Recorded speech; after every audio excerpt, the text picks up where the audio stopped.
Mga artistang ikinasal, ngunit agad ring nagkahiwalay. Number 1, Kylie Padilla at Aljur Abrenica. Si Aljur at Kylie ay nagsama at nagkaroon ng 2 anak. Kinasal sila noong December 2018, pero nagkahiwalay noong 2021. Dahil di umano sa third party. Number 2, Moira De La Torre at Jason Marvin. Si Jason ang matalik na kaibigan ni Moira. Matatandaan na ikinasal sila noon January 2019. At matapos ang 3 taon ay naghiwalay din, taong 2022. Dahil daw sa third party. Number 3, Max Collins at Magno Pancho. Na-engage sila noong May 2017, at kinasal noong December ng taon din yun.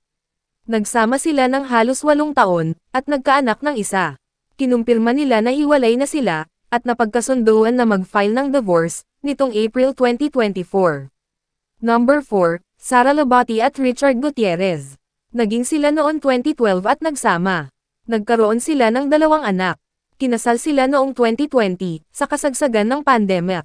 Ngunit nagkahiwalay taong 2023, dahil rin sa third party. Number 5, Tom Rodriguez at Carla Abellana. Nag-date sila at nag-live-in ng halos 7 taon. At kinasal sila October noong 2021. Pero naghiwalay pagkatapos ng ilang buwan.